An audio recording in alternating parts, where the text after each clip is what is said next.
ప్రేక్షకులందరికీ నమస్సుమాంజలి. మనం ఈరోజు నవంబర్ మాస ఫలితాలు చెప్పుకుంటున్నాము. ప్రస్తుతము నవంబర్ నెల అంటే కార్తీక మాసం నడుస్తూ ఉంటుంది. కార్తీక మాసం విశేషంగా శివుడి పూజకి విష్ణుమూర్తి పూజకి కూడా చాలా ముఖ్యమైన మాసంగా హరిహరులు ఇద్దరికి సంబంధించిన మాసంగా కార్తీక మాసాన్ని చెప్పుకుంటాము. తదుపరి రాశి మకర రాశి. మకర రాశికి అధిపతి శని భగవానుడు. మకర రాశిలో ఉండేటటువంటి నక్షత్రాలు ఉత్తరాషాఢ 2, 3, 4 పాదాలు, శ్రవణం 4 పాదాలు, ధనిష్ట 1, 2 పాదాలు ఉంటాయి అన్నమాట. మకర రాశిని లగ్నంగా చేసుకుని గ్రహాల చలనం చూడాలి అని అంటే 2వ ఇంట్లో అంటే కుంభంలో రాహు ఉన్నారు, మీనంలో శని వక్రించున్నారు, మిథునంలో ఉండేటటువంటి గురువు అతిచారం వల్ల కర్కాటకంలోనికి వచ్చారు. ఎప్పుడు అక్టోబర్ 20వ తారీఖున. అప్పటి నుంచి కూడా నవంబర్ చివరి వరకు కూడా గురువు కర్కాటకంలోనే ఉంటారు. సింహంలో కేతు ఉన్నారు, కన్యలో శుక్రుడు ఉన్నారు, తులలో రవి ఉన్నారు, వృశ్చికంలోనేమో కుజుబుధులు ఉన్నారు. అయితే మా రాశులు గ్రహాలు చాలా మార్పులు ఎలా ఉన్నాయి అని అంటే అక్టోబర్ 28వ తారీఖున కుజుడు తులలో ఉన్న కుజుడు వృశ్చికంలోనికి వచ్చాడు. నవంబర్ 16న తులలో ఉన్నటువంటి రవి వృశ్చికంలోనికి వస్తారు. నవంబర్ 3వ తారీఖున కన్యలో ఉన్నటువంటి శుక్రుడు తులలోనికి వస్తారు. ఇది తుల ఆయనకి స్వరాశి అవుతుందన్నమాట. ఇంకా ముఖ్యంగా చెప్పాల్సింది ఏంటంటే శుక్రమూఢం. ఎప్పుడంటే నవంబర్ 26వ తారీఖు నుంచి వచ్చే సంవత్సరం 2016 ఫిబ్రవరి 16 వరకు 2026 ఫిబ్రవరి 16 వరకు కూడా శుక్రమూఢం ఉంది. ఇన్ని నెలలు శుక్రమూఢం ఉండడం మూలంగా ఈ కాలంలో ఎటువంటి శుభకార్యాలు, వివాహ శుభకార్యాలు కానీ, గృహప్రవేశాలు కానీ, గృహారంభాలు కానీ ఎటువంటి శుభకార్యాలు చేయకూడదు. ఏం చేసినా నవంబర్ 26 లోపు చేసుకోవాలి, లేదా ఫిబ్రవరి తర్వాత చేసుకోవాలన్నమాట. ఇక ఈ రాశిలో వాళ్ళకి ఏంటంటే ప్రతి పనిలో కూడా ఈ మాసం అంత మిశ్రమంగా ఉంది. చాలా గొప్పగా లేదు, సామాన్యంగా నడుస్తుందన్నమాట. వీళ్ళకి ప్రతి పనిలోనూ ఆటంకాలు ఎదురవుతాయి. ఈ ఆటంకాలు దాటుకుంటూ వీళ్ళు పనిచేయాల్సి వస్తుంది. ప్రతి పని ఏ పని మొదలుపెట్టినా అది వాయిదా పడే అవకాశం చాలా ఉంది. అలాగే ఇంట్లో పరిస్థితులు అయితే కుటుంబంలో పరిస్థితులు బాగానే ఉంటాయి, కానీ మీకు అది సామాన్యంగా నడుస్తూ ఉంటుంది. కుటుంబంలో కూడా కొన్ని శుభకార్యాలు చేస్తారు, లేదా శుభకార్యాలకు మీరు అటెండ్ అవుతారు. అది ఇంకా శుభకార్యాల కోసమని వీళ్ళు ప్రయాణాలు చేయడం జరుగుతూ ఉంటుంది. అయితే ప్రయాణాలు చేసేటప్పుడు మీకు చాలా సంయమనం అవసరం.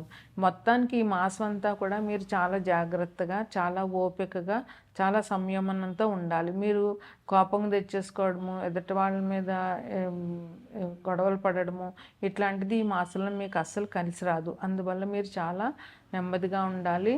ఏ పనిలో అయినా కూడా ఆలస్యం అవుతున్నా మీరు విసుగు చెందకుండా సంయమనంగా పాటించి ఓర్పుగా ఉండాల్సి వస్తుంది. మీరు ఇవన్నీ జరగాలి అని అంటే మీరు దైవారాధన చేయాలి. మీ కుటుంబానికి కులదేవత ఎవరో, లేదా మీకు ఇష్టమైన దేవుడు ఎవరైతే వాళ్ళ ఆరాధన ప్రతినిత్యం మానకుండా చేయండి. దానివల్ల మీకు కాస్త పరిస్థితులు అనుకూలంగా నడవగలిగే శక్తి సామర్థ్యాలు ఆ భగవంతుడు మీకు ఇస్తాడు. ఇక ఆర్థికంగా పర్వాలేదు, ఆర్థికంగా బాగానే ఉంటుంది, కానీ డబ్బు ఒకటి ఉన్నా సరిపోదు కదా. ఆర్థికంగా బాగుంటుంది, కానీ కొంచెం ఇటువంటి ఒడిదుడుకులు, బాధ్యతలు ఇవన్నీ మీకు చాలా ఎక్కువగా ఉంటాయి. కుటుంబంలో ఉన్న సమస్యలు మీరు పరిష్కరించుకుంటారు. ఒత్తిడి వల్లే మీకు ఇన్ని ఇబ్బందులు వస్తూ ఉంటాయన్నమాట. ఇతరులకు సహాయం చేయడానికి మీరు ముందుంటారు, కానీ ఇప్పుడు ఇతరులకు చేసే సహాయాన్ని ఒకసారి ఆలోచించండి. ఇది నేను చేస్తే నాకేమైనా నష్టం జరుగుతుందా, లాభం మాట పక్కన పెట్టండి, నష్టం జరుగుతుందా, దీనివల్ల నాకు ఎలా ఉంటుంది అనేది ఆలోచించి మీరు ఎవరికైనా కూడా సహాయం చేయండి. తొందరపడి మీరు ఇతరులకి సహాయాలు చేసి చిక్కుల్లో మాత్రం పడకూడదు. ఇంకా విద్యార్థులకు చదువు మీద శ్రద్ధ పెట్టాలి. చదువు మీద శ్రద్ధ పెడితే మీకు బాగానే ఉంటుంది. ఇక ఈ మాసంలో ఏంటంటే అక్టోబర్ 22 నుంచి నవంబరు 21 వరకు కూడా కార్తీక మాసం నడుస్తుంది. కార్తీక మాసంలో చిన్న దానం కూడా మంచి ఫలితాలను ఇస్తుంది. అందువల్ల ఈ కార్తీక మాసంలో అన్నదానం, వస్త్రదానం, దీపదానం ఈ దానాలన్నీ కూడా చాలా మంచివి. అందువల్ల మీరు ఈ ధ్యానాలు చేయడం వల్ల మీకు మంచి జరుగుతుంది. అలాగే మీకు చేసిన దానికి 10 రెట్ల పుణ్యం కూడా లభిస్తుంది. ఈ కార్తీక మాసం అంటే శివారాధన ముఖ్యమే, విష్ణారాధన ముఖ్యమే. అందువల్ల మీరు శివకేశవులు ఇద్దరిని పూజించడం వల్ల మీకు చాలా మంచి జరుగుతుంది. శివాభిషేకం చేయించండి, తప్పకుండా మీకు అన్ని సమస్యలు తీరుతాయి. అలాగే శివాలయం సందర్శించండి, విష్ణాలయం సందర్శించండి. ఇక నవంబరు 22వ తారీఖు నుంచి మార్గశిర మాసం మొదలవుతుంది. మార్గశిర మాసం అంటే విశేషంగా లక్ష్మీదేవి ఆరాధన మంచిది.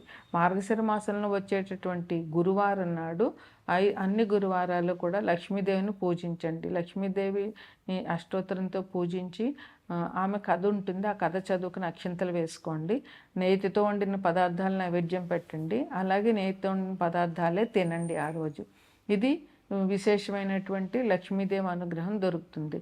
మీకు విశేషంగా కార్తీక మాసంలో శివకేశవుల పూజ, అలాగే మార్గశిర మాసంలో లక్ష్మీదేవి పూజ చేయడం వల్ల మీకు ఉన్నటువంటి ఒడిదుడుకులు, చికాకులు అన్నీ తగ్గి మీకు మంచి భవిష్యత్తు ఉంటుంది. ఇదే ఈ రాశి వారికి చెప్పేటటువంటి శుభ ఫలితాలు.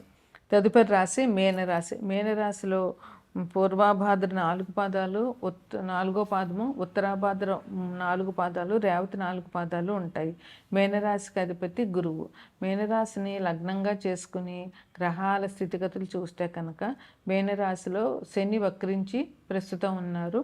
అలాగే మిథునంలో ఉండేటటువంటి గురువు అతిచారం వల్ల కర్కాటకంలోనికి అక్టోబర్ 20వ తారీఖున వచ్చారు. నవంబరు చివరి వరకు ఆయన అక్కడే ఉంటారు.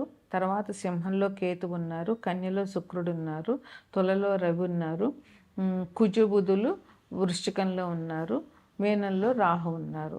ఇది ఈ రాశి యొక్క గ్రహాల ఫలితాలు.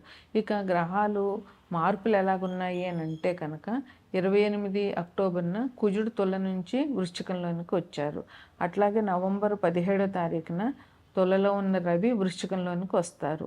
నవంబర్ 3వ తారీఖున కన్యలో ఉన్నటువంటి శుక్రుడు తులలోనికి వస్తారు. ఇది ఆయనకి స్వరాశి. అందువల్ల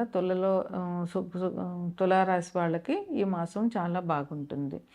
ఇక ముఖ్యమైన విషయం ఏంటంటే శుక్రమూఢం. ఎప్పుడంటే నవంబర్ 26 నుంచి వచ్చే సంవత్సరం ఫిబ్రవరి 16, 2026 వరకు కూడా శుక్రమూఢ్యం ఉంది. ఈ మూఢ్యంలో ఎటువంటి శుభకార్యాలు చేయడానికి కుదరదు. పెళ్ళిళ్ళు కానీ, గృహప్రవేశాలు కానీ, గృహారంభాలు కానీ ఎటువంటి శుభకార్యాలు చేయకూడదు. అందువల్ల ఎందుకంటే శుభాలను ఇచ్చేవాడు శుక్రుడు. ఆయన మూఢంలో ఉన్నప్పుడు మనకి శుభకార్యాలకి పని చేయడానికి కుదరదు. ఇక నవంబరు 26 లోపులోనే ఎటువంటి కార్యాలైనా చేయాలి, లేదా ఫిబ్రవరి 16 తర్వాత చేయాలి. ఇంకా ఈ రాశి వారికి ఎట్లా ఉంటుంది అంటే, ఈ రాశి వారికి కుటుంబ అవసరాలు బాగానే తీరుతాయి. కుటుంబంలో మీరు చాలా సుఖంగా ఉంటారు. మీరు కుటుంబ సభ్యులతోటి ఎటువంటి గొడవలు లేకుండా చాలా ఆనందంగా ఒకరి మాటలు ఒకరు గౌరవించుకుంటూ చాలా సుఖంగా నడుపుతుంది. ఇంకా ధనానికి లోటు ఎటువంటిది ఉండదు. మీ ఖర్చులకు కావాల్సినటువంటి ధనం మీకు లభిస్తుంది అన్నమాట. మీరు ఏ పనులు మొదలుపెట్టినా కూడా విజయవంతం అవుతాయి, అందులో ఎటువంటి సందేహం లేదు. అలాగే కానీ శ్రమ మాత్రం మీకు చాలా అధికంగా ఉంటుంది, కష్టపడడం మాత్రం చాలా ఎక్కువగా ఉంటుంది తప్పకుండా. ఇంకా భూమి కొనుగోలు చేసుకోవాలి అనుకుంటున్న వాళ్ళకి, ఇల్లు కొనుగోలు చేసుకోవాలనుకుంటున్న వాళ్ళకి ఈ మాసం చాలా బాగుంది. అది నవంబర్ 26 లోపున మీరు ఏం చేసినా కూడా మంచిగా జరుగుతుందన్నమాట. తర్వాత మీకు కొత్త కార్యక్రమాలు చేస్తారు. అలాగే కొత్త పరిచయాలు కూడా మీకు పెరుగుతాయి. ఈ కొత్త కార్యక్రమాల వల్ల మీలో ఉన్నటువంటి టాలెంట్ పెరుగుతుంది, మీకు కొత్త విషయం నేర్చుకున్నట్టు ఉంటుంది. దానివల్ల కొత్త విషయం నేర్చుకున్నప్పుడు మనసుకు చాలా సంతృప్తి, చాలా గర్వంగా అనిపిస్తుంది. అందువల్ల మీరు మానసికంగా కూడా చాలా బాగుంటారు. ఈ కొత్త పరిచయాల వల్ల మీకు సంఘంలో గౌరవం పెరుగుతుంది. పరస్పరం ఒకరి ఆలోచనలు ఒకరు మార్చుకోవడం వల్ల మీకు తెలియని విషయాలు వాళ్ళ నుంచి, వాళ్ళకి తెలియని విషయాలు మీ నుంచి నేర్చుకోవడం, అలా పరస్పర స్నేహం పెరుగుతుంది. ఒక కొత్త విషయాలు నేర్చుకున్న తృప్తి కూడా మీకు లభిస్తుంది అన్నమాట. ఇంకా వృత్తి ఉద్యోగాల్లో ఉన్న వాళ్ళకి ఎటువంటి ఇబ్బందులు లేవు. ఎటువంటి వృత్తిలో వాళ్ళకైనా కూడా మంచి ధనలాభం ఉంది. మీ వృత్తిలో మంచి అభివృద్ధి ఉంటుంది. అలాగే ఉద్యోగాల్లో వాళ్ళకి మీకు మంచి అవకాశాలు ఉన్నాయి. మీ అభివృద్ధిని మీ మీ మీ అధికారులు గుర్తిస్తారు. అలాగే మీ చేసేటటువంటి పనిని కూడా మీ అధికారులు గుర్తించడము, వాళ్ళు మిమ్మల్ని మెచ్చుకోవడము, అలాగే మీకు ఉద్యోగంలో మంచి నమ్మకము, ఒక ధైర్యం రావడము జరుగుతుంది ఈ మాసంలో. ఇంకా ఆర్థికంగా చాలా బాగుంటుంది. ఎటువంటి ఇబ్బందులు ఉండవు. ఆర్థికంగా మంచి ప్రయోజనాలు ఈ రాశి వాళ్ళకి జరుగుతాయన్నమాట. నిరుద్యోగులకు కూడా ఉద్యోగ అవకాశాలు వస్తాయి. అంటే ఎవరైతే ఉద్యోగాలకి ట్రై చేస్తున్నారో వాళ్ళు తప్పకుండా ధైర్యంగా ఉద్యోగానికి అప్లై చేయడము, ఇంటర్వ్యూలు ఫేస్ చేయడము జరిగితే ఉద్యోగం తప్పకుండా వస్తుందన్నమాట. ఎవరైతే పెళ్ళి కోసం చూస్తున్నారో, పెళ్లి సంబంధాలు వెతకడము, పెళ్ళిళ్ళు జరగాలనుకుంటున్న వాళ్ళకి ఇది మంచి కాలంగా ఉంది. అందువల్ల ఈ టైంలో మీరు పెళ్ళిళ్ళు సెటిల్ చేసుకోవడము, పెళ్ళిళ్ళు చేసుకోవడము చాలా మంచిది. పెళ్ళికి సంబంధించినటువంటి కార్యక్రమాలు మొదలుపెట్టడం కూడా ఈ మాసంలో మీకు చాలా మంచిది. మీరు తొందరపడి ఎవరికి హామీలు ఇవ్వద్దు. హామీలు ఇచ్చారంటే మీరు ఇరుక్కునే అవకాశం ఉంటుంది కనుక అది విషయం ఎలాంటిదో పూర్తిగా ఆలోచించకుండా ఎటువంటి హామీలు ఇవ్వద్దు. విద్యార్థులకు మాత్రం చాలా మంచి ప్రోగ్రెస్ ఉన్నది. వాళ్ళు చాలా మంచిగా ప్రతి సబ్జెక్టులోనూ మంచి మార్కులు సాధించి మంచి అభివృద్ధిలోకి వస్తారు. మీకు సంఘంలో పలుకుబడి, గౌరవం అవన్నీ కూడా బాగా పెరుగుతాయన్నమాట. అందువల్ల మీకు సమాజంలో గౌరవం పెరుగుతుంది, మీకు మానసికమైన తృప్తి ఉంటుంది. అలాగే మీరు ఎవరికైనా కూడా హెల్ప్ చేసే అవకాశం ఉంది కనుక దానివల్ల కూడా మీకు మానసిక తృప్తి లభిస్తుంది.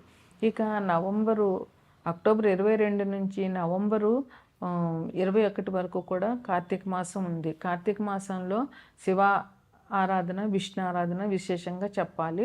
అందుకని మీరు శివాలయానికి వెళ్ళడము, శివాభిషేకం చేయించడము, అలాగే విష్ణు ఆరాధనకి విష్ణుమూర్తి విష్ణాలయాలు కానీ వెంకటేశ్వర స్వామి ఆలయాన్ని కానీ సందర్శించడము అందువల్ల మీకు చాలా మంచి జరుగుతుంది. కార్తీక మాసంలో ఎటువంటి దానమైనా కూడా విశేషమైన ఫలితాలు ఇస్తుంది. ఏ చిన్న కార్యం చేసినా మంచి ఫలితాలు లభిస్తాయి. అందువల్ల మీరు విద్యాదానం, దీపదానం, వస్త్రదానం, అన్నదానం చేయడం వల్ల మంచి ఫలితాలు లభిస్తాయి. ఇక మార్గశిర మాసం నవంబర్ 22 నుంచి మొదలవుతుంది. మార్గశిర మాసంలో వచ్చే ప్రతి గురువారం నాడు లక్ష్మీదేవిని విశేషంగా పూజించి ఆమె కథ చెప్పుకొని అక్షింతలు వేసుకొని నేతితో కూడిన పదార్థాలు నైవేద్యం పెట్టడం వల్ల అవే మీరు తినడం వల్ల మీకు లక్ష్మీదేవి అనుగ్రహం తప్పకుండా లభిస్తుంది. ఈ శివారాధన, విష్ణారాధన, లక్ష్మీదేవి పూజ మీకు మంచి విశేషమైన ఫలితాలను ఇస్తాయి. ఇది మీనరాశి వారికి ఈ మాస శుభాశుభ ఫలితాలు.